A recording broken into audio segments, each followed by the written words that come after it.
The average healthy heart beats 42 million times per year. In a heart with sick sinus syndrome, this number might decrease to 30 million or even fewer heartbeats. What happens to the body when 12 million heartbeats go missing?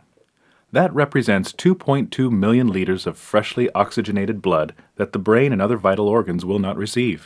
The organs are literally starving for oxygen.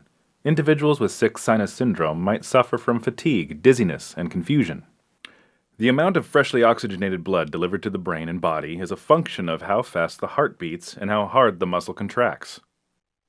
Patients with sick sinus syndrome cannot increase their heart rate when needed, and therefore need a device like a pacemaker. Most pacemakers use a sensor called an accelerometer to sense motion and to know when to dynamically increase a patient's heart rate, for example during walking and exercise. But accelerometers aren't able to sense gentle motion, like riding a stationary bike. BIOTRONIK devices have an additional sensor called closed-loop stimulation, or CLS, that tracks changes in the heart's contraction. This means that any time the body requires more oxygen, regardless of activity level, CLS can immediately detect it and turn that into more heartbeats. CLS is a self-regulating system, like the air conditioning in your house. If the room reaches the set temperature, the AC thermostat senses it, and the cooling will turn off. Also like the air conditioning, a doctor can simply switch CLS on in a BIOTRONIK device, and the system will function without further inputs or intervention.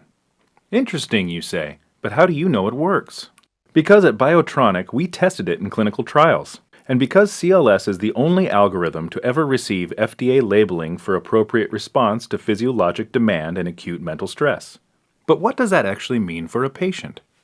It means that while a patient is doing a challenging puzzle, his heart rate will increase slightly to provide more oxygen to his brain.